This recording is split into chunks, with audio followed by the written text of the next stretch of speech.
semuanya. Udah baca belum? Bazar yang September. Udah? Tamu live Instagram Brunch with Day saya pagi hari ini juga datang dari edisi September ini. Kita akan ngobrol sama Uci Tapohan. Aku udah ngomong, suara aku kedengeran kan?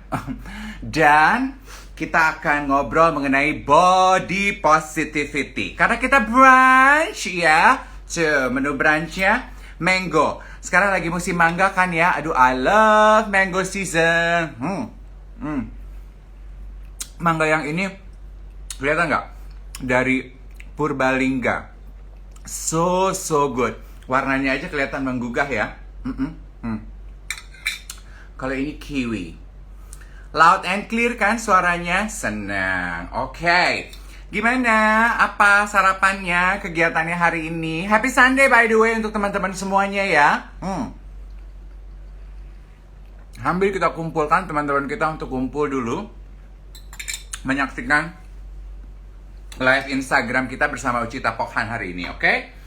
Nah, saya ingin mengucapkan terima kasih untuk banyak sekali message yang kita terima, baik di komentar YouTube maupun di Instagram. Masing-masing kirim request, aduh brunch with Dave sama ini dong, brunch with Dave sama itu dong. Oke. Ditampung sama tim Bazar, kita akan berusaha agar usulan teman-teman semua dapat terpenuhi sehingga acara ini dapat menjadi tontonan inspiratif buat teman-teman ya. Happy Sunday Audrey dan semuanya ya. Oke, sambil kita tunggu kehadiran Uci Tapohani. Yes. Nah, kalau Anda udah lihat artikel Bazar di sini mengenai Uci Tapohan, aku kasih lihat ya. Kasetnya sekarang apa nanti? Tunggu Ucit. Assalamualaikum, waalaikumsalam. Tuh, ini adalah gambar Uci Tapohan. Tuh, ada Ucit. Oke, let's with Uci Tapohan. Tutur tubuh nama artikelnya. Hai, Kak Eja. Selamat hari Minggu. Thank you. Aku lagi kasih lihat sama yang nonton artikel kamu. Aku punya juga majalahnya. Aku udah punya kopinya tuh. Ya. Spesial banget ya September issue ya. September issue tuh biasanya fashion issue dan ini hadir lagi. Yes. September issue tahun ini istimewa karena kita peristiwa sekali seumur hidup pandemi bareng-bareng ya. Bener-bener deh. Enough with the chit chat. Aku tuh pengen langsung membahas mengenai body positivity sama Uci Tapohan. Boleh. Karena teman-teman sekalian, menurut aku Ucita ini termasuk orang yang sangat terbuka apa adanya. Aku pengen tahu dong, journey penerimaan kamu to your body positivity itu seperti apa? Journey-nya panjang sekali Kak Dev, karena kalau misalnya diingat dari lahir, bayi mungkin juga udah 3,6 kilo kali, gue nggak tahu.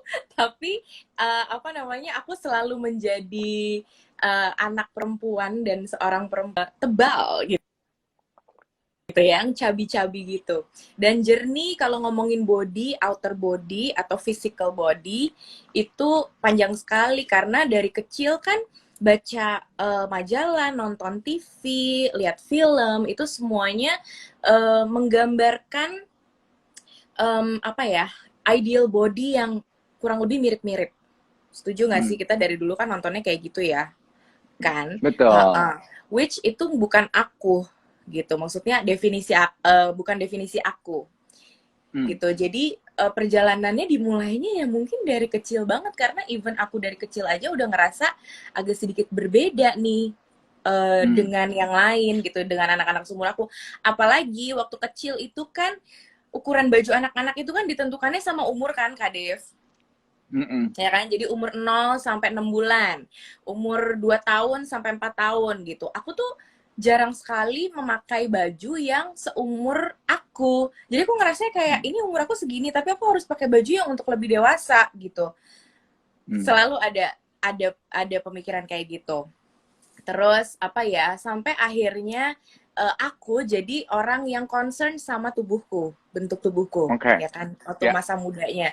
Concern. Kalau kita concern terhadap sesuatu, pasti kita jadi banyak explore, banyak cari tahu, banyak mempertanyakan. Nah, mungkin kayaknya itu yang akhirnya membawa aku justru sampai ke sini sekarang.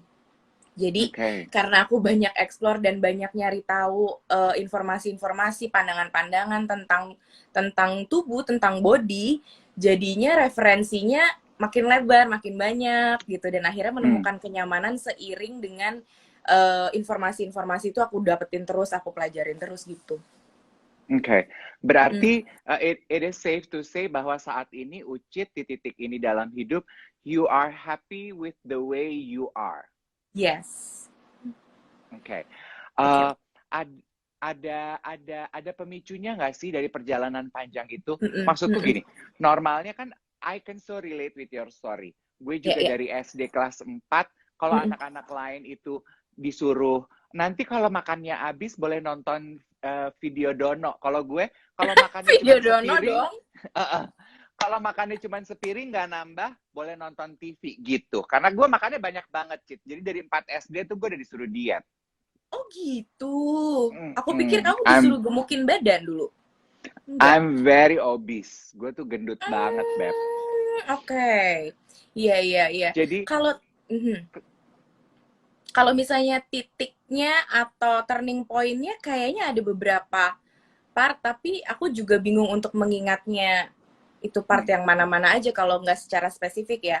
Kadang cuman pada saat aku mulai remaja, aku baca majalah-majalah remaja kayak Cosmo Girl, terus udah gitu majalah-majalah luar. Itu tuh aku hobi banget, tau nggak sih, beli majalah bekas, majalah luar yang udah isu yang kemarin-kemarin, karena kita bisa dapetin harga lebih murah dan anak sekolah kan masih pakai uang jajan sendiri ya.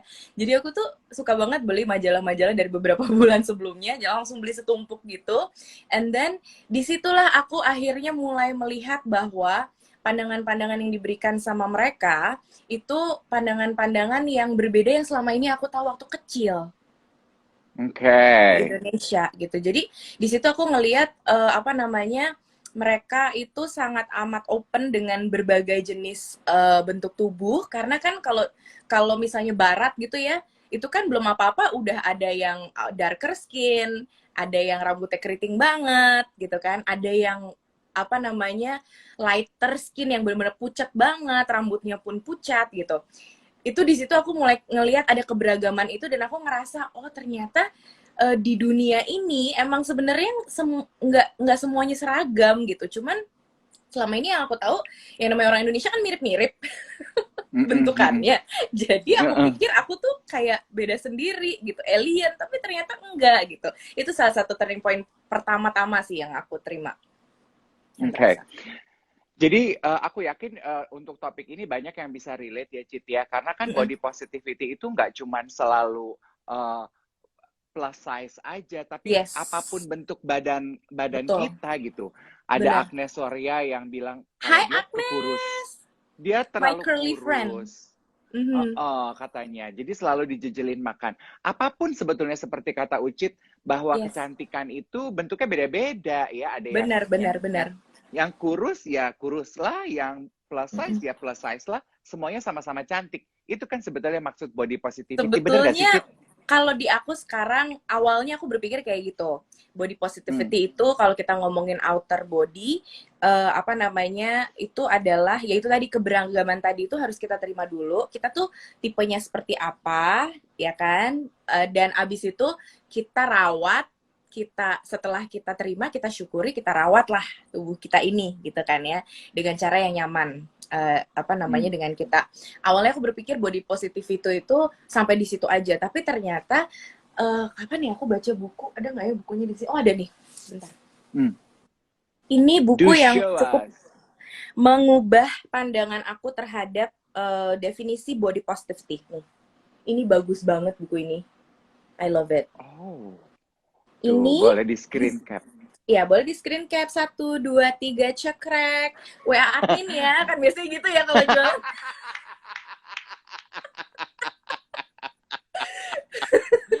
Iya benar. Ini judulnya apa? Beyond? Judulnya Beyond Beautiful.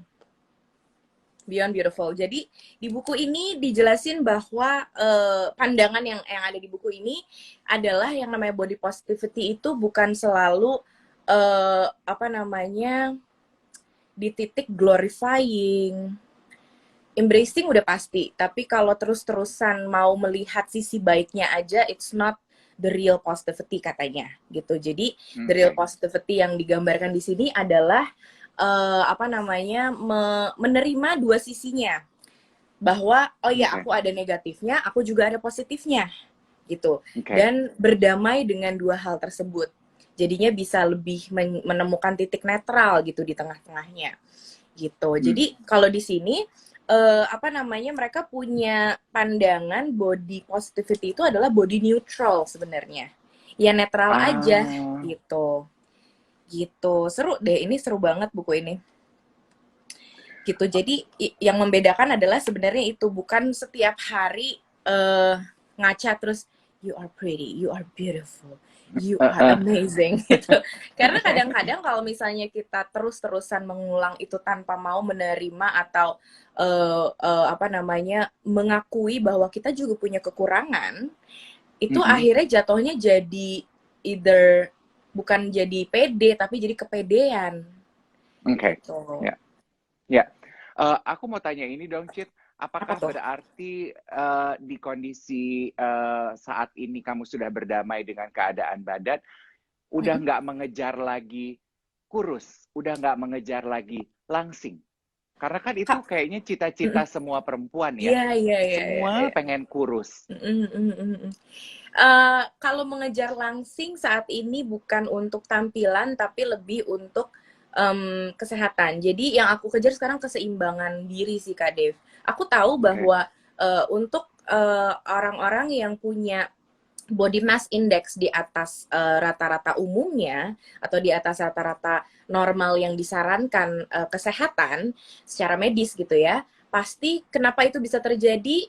Pasti ada ketidakseimbangan.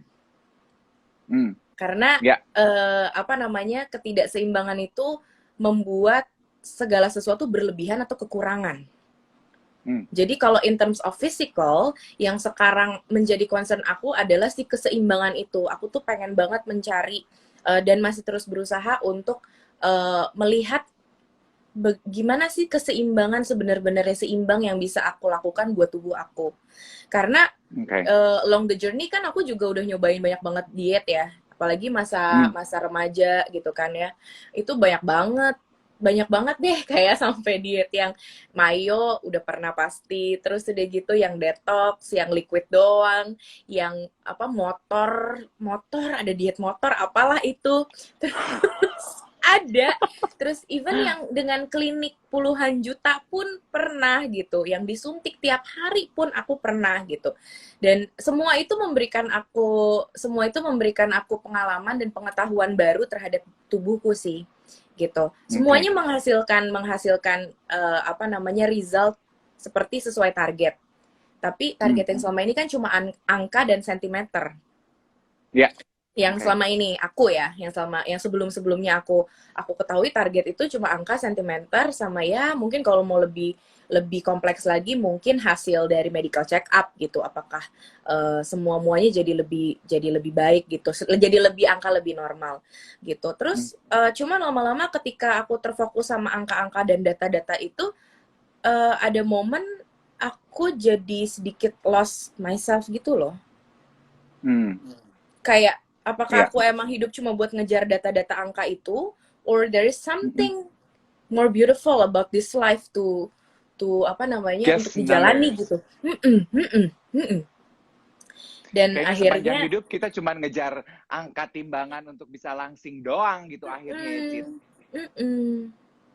Gitu. Jadi akhirnya sekarang yang aku coba adalah to recenter myself dengan my body, karena pengen mencapai keseimbangan atau berusaha untuk memahami keseimbangan itulah gitu. Lebih kepada aku sekarang sadar bahwa I am not just my body, kayak yang dikutip di majalah itu Kak Dev, di Bazar. Itu aku suka sekali. Itu something yang aku juga sadarinya baru-baru ini gitu, belum lama. bahwa Coba kita itu diulang dong buat yang ya, nonton di sini. jadi Ada aku Angie. Hai Hai Angie. Kak Enji, ada mamaku, Mama Rins. Mama nonton dari kamarnya Mama di bawah. Rins. Iya, apa namanya? Aku menyadari bahwa you are atau we are not just our body, but also our beautiful mind and beautiful soul. Dan tiga hal Okay. itu, mind, body, and soul, itulah yang sebenarnya sebaiknya kita jadiin satu, kita sepakatin, kita selarasin supaya benar-benar bisa menikmati dan memaknai apa yang kita jalani gitu di hidup ini. Yes, aku pikir itu penggambaran yang sempurna dari body positivity ya, Cit ya. Bahwa Iya. sebenarnya body positivity itu bukan cuman badan fisik aja loh.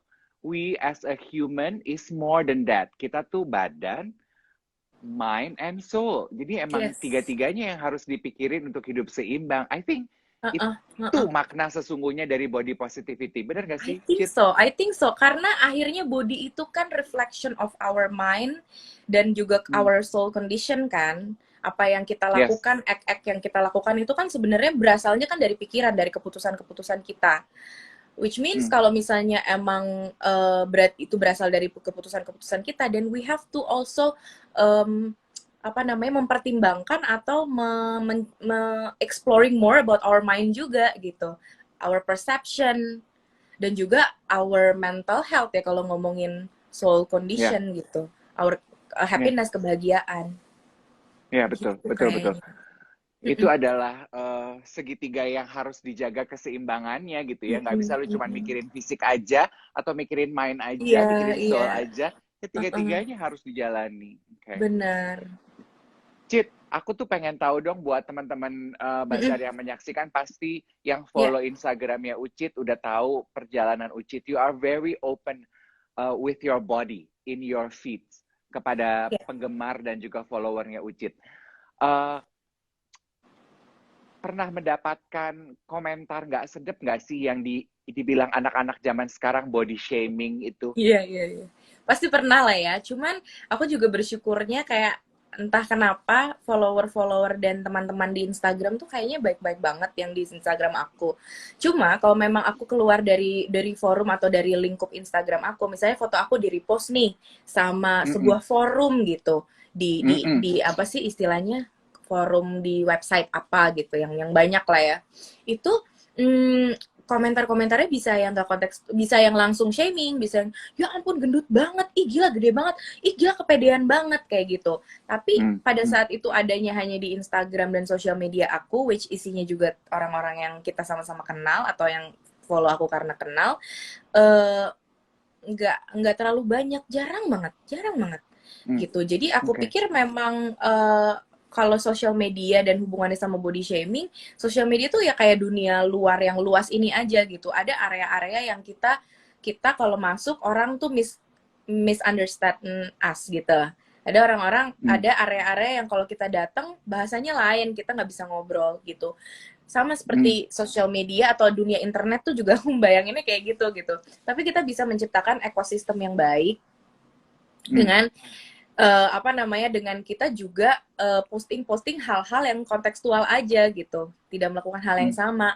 Dan aku jarang banget ngebuka celah untuk orang berkomentar negatif atau berkomentar yang tidak sesuai keinginan atau tujuan aku. Jadi misalnya aku lagi posting misalnya pakai baju renang gitu ya, lagi di pantai. Nah, itu biasanya aku barengi dengan caption yang menjelaskan, yang ngomongin tentang confidence, ngomongin tentang kenyamanan gitu. Jadi pada saat orang mau komen tuh tahu mau komen apa, nggak bener-bener bebas gue mau komen apa aja. Orang kan kadang kalau dibebasin bisa semena-mena ya. Itu Gitu. trik yang menarik tuh yang bisa kita Iya. pelajari dari Ucit tuh ya. Jadi kita memberikan konteks kepada mereka dari foto-foto atau dari konten yang kita posting gitu ya, Cit ya. Karena kan bener juga aku pikir-pikir ya, kalau misalnya aku ngepost aku lagi pakai baju renang, terus udah gitu karena bingung captionnya apa ya, ya udah gambar emoji aja gitu, emoji air gitu. Orang kan jadi kayak gue pengen komen apa ya gitu, jadi bingung gitu bahasannya apa nih. Akhirnya dia mungkin jadi ngomentarin apa yang dia lihat aja secara fisikal. Tapi kalau misalnya kita kasih konteks, misalnya kayak yang namanya kepercayaan diri itu bla bla bla bla misalnya gitu ya, atau sharing Iya, pengalaman, iya. orang tuh jadi tahu mesti komen apa gitu. Jadinya istilahnya komennya itu sesuai atau searah dengan apa yang kita pengen bahas gitu. Yes, Gitu. yes, yes. Oke, got it, got Mm-mm. it. Itu tips dari Ucit untuk sosial Ya. media. Tapi Mm. Ucit merasa nggak sih, Cit, atau banyak nggak sih yang reach out ke Ucit yang juga bilang bahwa apa yang lo suarakan di sosial media, you Mm-mm. being you, itu tuh memberikan kayak semangat buat teman-teman di luar sana. Hey, it's okay to be different loh. Gue tuh Iya, gak iya. harus selalu ada dalam kategori kurus untuk bisa Mm-mm. jadi cantik gitu. Mm-mm, mm-mm. Ada sih, banyak beberapa DM-DM yang hampir tiap hari sih aku terima DM-DM yang curhat atau mungkin Hmm. bilang thank you ya udah sharing ini Kak gitu, karena aku juga mengalami hal yang sama, atau aku jadi punya apa namanya gambaran gitu. Itu ada interaksi-interaksi kayak gitu, dan itu justru menguatkan ya, menguatkan pada saat kita juga butuh diingetin juga gitu, bahwa apa yang kita lakukan ini ternyata sesuatu yang bermanfaat, bukan sesuatu yang sia-sia, atau mungkin kita tahu kayak apa ya, kayak dapat apresiasi gitu kan ya Kak Dev. Dan ketika kita dapat apresiasi kan kita jadi bensin baru lagi gitu buat bikin sesuatu yang lebih bermanfaat lagi gitu. Ya, itu our feel good folder gitu ya. Iya, Karena kan iya, iya, benar-benar. sepositif kita pasti ada lah ya, hari-hari we Pasti, feel pasti. low ya, Mm, energi lagi turun, to lift up mm-mm. our mood gitu. Ya, kita harus buka tuh feel good folder kita, membaca komentar positif orang, ya kan? Dan kadang juga ngelemparin komentar positif ke orang itu juga ngebantu banget loh. Misalnya kita feel good folder kita kosong nih, nggak ada yang baru gitu ya, Mm-mm. atau nggak ada yang komen nih gitu.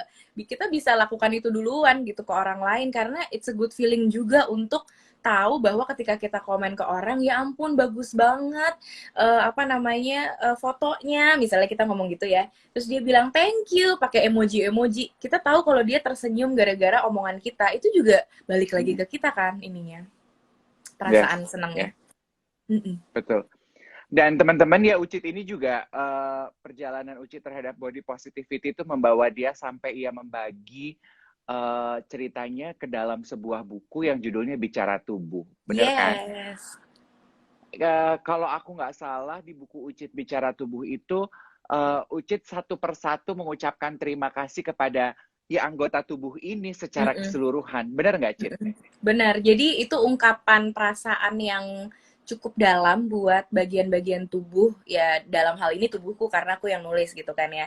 Dan apa namanya di setiap halamannya ada foto, ada tulisan. Fotonya oleh Jos Felix, sahabat aku, kita kolaborasi, dan tulisannya itu ungkapan macam-macam sih sebenarnya, bukan cuma terima kasih, ada juga kayak minta maaf, ada juga Hmm. perasaan yang nostalgic gitu, kayak ngelihat telapak tangan, inget nggak sih dulu tuh kamu kecil gitu, kita tuh dulu ukurannya Hmm. Hmm. kecil dan yang bisa kita pegang tuh baru sedikit, sekarang kita udah bisa genggam lebih banyak hal. Apa namanya, it's fun to have you, kayak gitu-gitu. eh Ya itu sih ungkapan perasaan aja sebenarnya yang cukup dalam, yang aku coba tuliskan dengan gaya yang puitis gitu. Ya, itu juga mungkin ya adalah salah satu bagian dari body positivity ya. Kita mengenal, go Oh, inside, mengenal badan yang tiap hari loh, badan ini kita bawa-bawa ya, Jack ya. Cuman asli. nggak selalu kita kita apresiasi, bener Kita nggak sih, kadang Cit? nggak sadar, kita pikir kita terbang. Hei, tidak, kita itu melangkah dan bergerak dengan anggota tubuh I- ini bersama-sama gitu kan. Iya kan, badan ini tuh kendaraan kita tiap hari gitu. Asli. Sometimes what we do is we tear them apart. Kita tuh cuman suka bentuk alis kita yang kita Yes. perhatiin, cuman alis aja. Sementara kan lo nggak mungkin hidup dengan alis doang, sister, gitu kan. Bener-bener. Kalau menurut aku kayak gitu deh. Akhirnya semua tuh ada tempatnya, semua ada waktunya untuk kita berikan perhatian gitu. Nah, gimana kita mencoba apa namanya untuk melakukan itu semua sih gitu. Kayak aku tuh sebenarnya terinspirasi banget sama kamu karena kamu pilates banget kan anaknya. Iya, iya, iya, Ya iya, iya, kan? iya. Itu Kamu juga itu pilat. juga ngasih pengalaman yang beda banget dalam exercise. Kalau sama ini exercise itu aku nge-push out my limit untuk bisa mencapai sesuatu target angka, again angka ya. Nah, kalau yang sekarang aku lagi eksplorasi ini ngelihat kayaknya kok kadang kalau Pilates gerakannya kayak kecil-kecil tapi kok dia kayak mukanya kepedesan banget ya. Pas gue nyobain ternyata emang iya pedes banget. Padahal gerakannya kayak sopan santun gitu ya. Itu juga sih Iya, akhirnya iya, yang aku iya. pelajarin itu exercise Pilates itu merequire aku untuk menyatukan dulu pikiranku, Hmm. di situ be present dulu, baru habis itu bisa melakukan gerakannya dengan baik dan benar gitu. Iya, betul. Dan Karena itu Pilates, dilakukan gently. mm-mm. Kan Mm-mm. Pilates kan body, mind, and soul connection, cenah kan. Karena kalau Mm-mm, kita mm-mm. bengong dikit, Hilang, lost hilang, ya. goyang, langsung, lah, kenapa gitu? Iya, jadi latihan harus ada di situ bener gitu Mm-mm, selama mm-mm, olahraga. mm-mm. Yes. Cit, apa Mm, yang berubah dari diri Ucit selama pandemi ini? Kita udah 6 bulan ya, loh ada dan hidup berdampingan dengan coronavirus.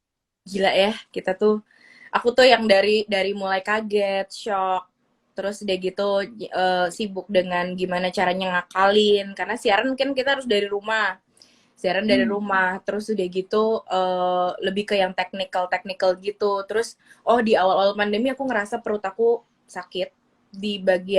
bagian atas, tapi aku nggak tahu itu kenapa. Sakitnya Hmm. kayak mau period bukan, kayak mules bukan, mau diare juga bukan, kayak ada sesuatu yang nggak nyaman gitu. Hmm. Apa namanya?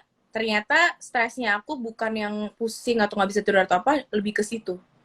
Terus udah Oke. gitu, disitulah aku sadar bahwa gila ya, our body itu sebenarnya tahu banget kalau sesuatu terjadi dia pasti ngasih tahu, dia pasti ngasih sinyal sehebat itu gitu, fungsinya sebion itu. Terus nah makanya akhirnya di masa pandemi yang mengharuskan kita banyak di rumah, akhirnya aku mencari-cari kegiatan baru gitu untuk bisa dilakukan di rumah. Akhirnya jadi banyak exploring, banyak belajar sih, baca, terus ikutan kelas kuliah online, seru banget. Ah. Sampai ada momen-momen yang udah capek sama semuanya, terus ini kayaknya normalnya nggak kayak gini deh gitu kan, puyeng lagi, terus sampai satu titik udah naik turun banget gitu, udah sampai di titik yang oh ya emang 2020 ini harus terjadi sih, karena kalau ini nggak terjadi gue nggak belajar A B C D yang tadi aku punya waktu untuk pelajarin gitu. Hmm. Mm-mm. Kalau vaksin udah ada, lo akan ini pertanyaan aku di radio nih kemarin. Kalau vaksin udah ada, pada Mm-mm. mau buru-buru vaksin apa enggak? Karena 50-50 kan, ada yang bilang, aduh nggak mau namanya vaksin, aduh kan vaksinnya dibikin Uh-uh. buru-buru gitu. Ada Uh-uh, juga uh-uh. yang bilang yes, yes, yes, pokoknya nggak Yes, pakai yes, mikir yes. vaksin. Kalau kamu? Kayak aku kayaknya akan mini research dulu sih, sebisa-bisanya aku research atau sebisa-bisanya aku paham, walaupun mungkin gue nggak bakal paham banget gitu kan ya. Dan kita juga sekarang learn untuk apa namanya, kayak kita nggak bisa percaya 100% sama apapun gitu, bahkan terhadap pikiran kita sendiri tuh nggak bisa 100% gitu, harus ada sisain sedikit apa namanya, keraguan gitu kan. Tapi nantinya sih mungkin pasti pertimbangannya adalah ketika udah mini research, kalau emang udah yakin dan udah teruji klinis manfaatnya dan efeknya buat body, karena kan juga masukin sesuatu ke badan kita kan, itu mungkin baru mau sih ketika udah yakin banget sih pasti pengen.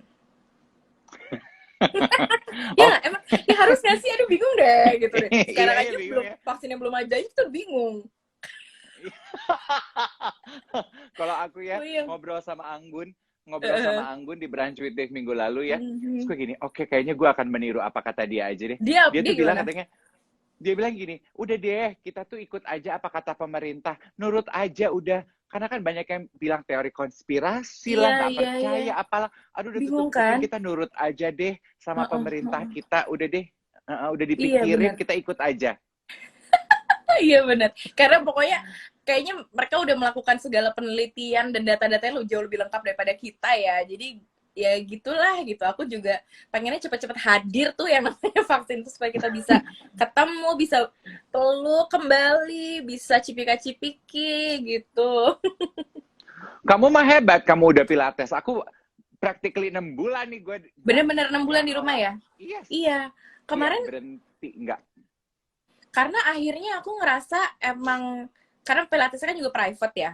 Jadi emang one on one, terus udah gitu studionya juga sebenarnya nggak buka, cuman karena emang aku lagi program ini jadinya bisa latihan di situ.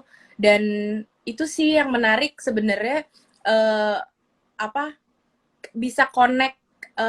Ini sih Kak Dev, apa ya yang paling menarik adalah karena gurunya ini, instrukturnya ini dia belajar body kinetic and biomechanism.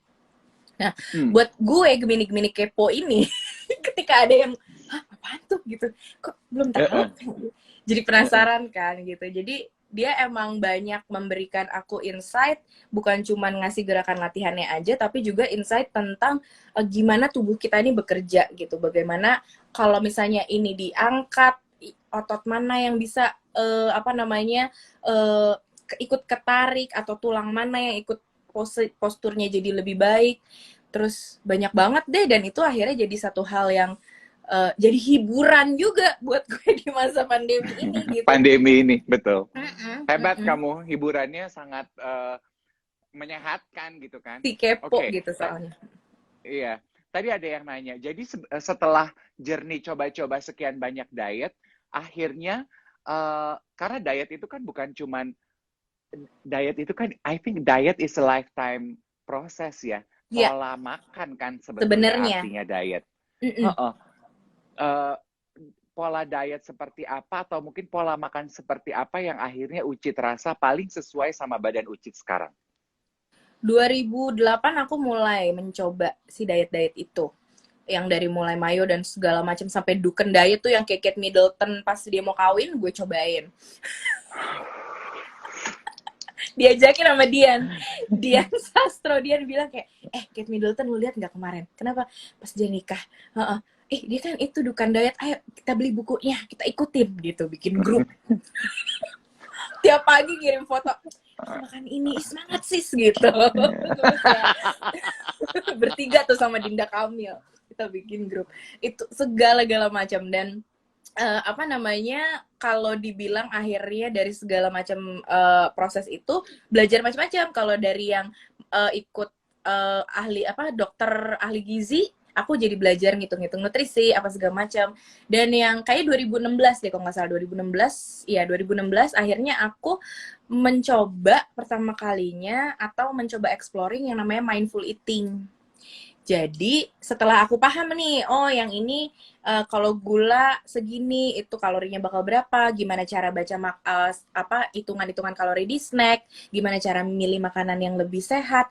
Kenapa sih emang kalau terlalu banyak minyak, apa bedanya sih sama itu? Itu udah aku coba pelajarin. Ketemulah si mindful eating ini. Jadi makan itu bener-bener dengan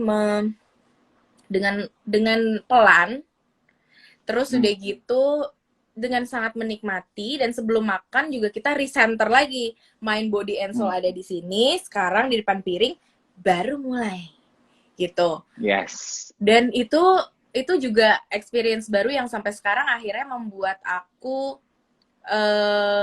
lebih bisa mengontrol dan ingat bahwa ya makan secukupnya aja, nggak usah berlebih-lebihan. Eat whatever you wanna eat, tapi jumlahnya itu nggak usah berlebihan, karena sebenarnya kita tuh kalau makan enak itu tuh sebenarnya cuman memberikan pleasure ke lidah kan, ke taste buds kita kan gitu.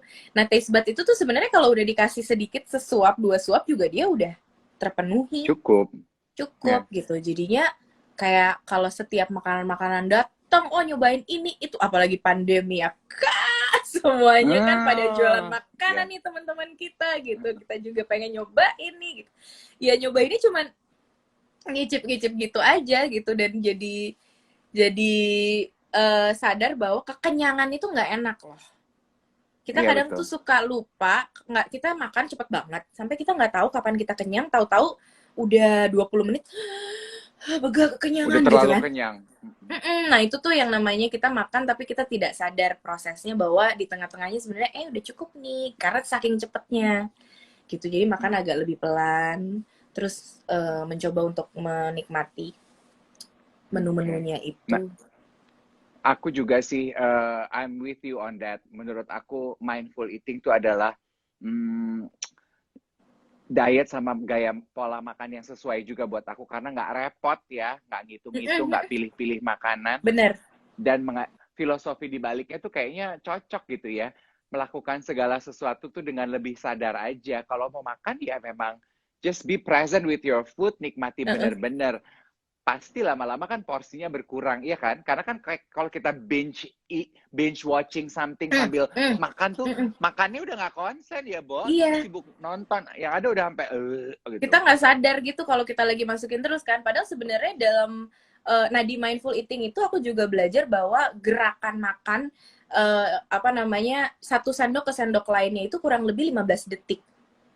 Dihitung itu sama mereka, dan aku baru sadar 15 detik itu kurang lebih sekitar, kalau kita ngunyah itu sekitar 30-an kali ngunyah. Nah, sebagai seorang muslim, aku teringat sunnahnya Nabi Muhammad itu makan itu dikunyah 32 kali. Jadi kayak it makes sense bahwa sebenarnya bukan jenis makanannya apa. Dia kan nggak bilang kalau lo makan bubur atau makan sop juga 32 kali kunyah gitu. Enggak kan? Tapi akhirnya sekarang aku jadi memaknainya, oh maksudnya tuh berikanlah jeda segitu panjangnya untuk suapan berikutnya. Karena kalau misalnya dengan jeda yang kayak begitu, kita tuh makannya jadi nggak kebanyakan gitu. Dan kalau kita makannya pelan-pelan, satu yang aku ingat juga gini, makanan pertama masuk nih, masuk ke lambung, gitu kan ya. Otak kita sadar kalau kita itu masukin makanan itu baru 15 menit setelahnya. Jadi kita habis masuk, ngek dia sampai ke perut, sampai ke lambung, otak belum tahu kalau ada yang masuk. Dia 15 menit setelahnya baru, ada makanan, gitu. Agak lemot ya.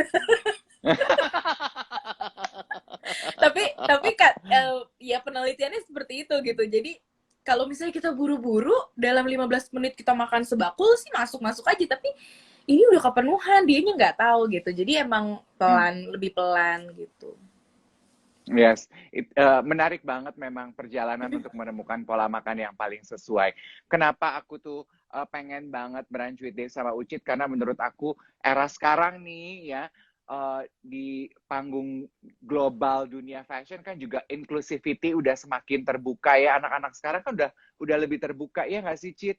Model di atas runway itu udah bukan cuma yang kurus-kurus aja kayak papan ya, tapi yang bohai-bohai kayak kita ini juga sudah diakui. Jadi namanya arti kecantikan itu sudah mulai, spektrumnya itu udah mulai beragam, which I think di kita juga pasti lama-lama orang akan semakin terbuka kan.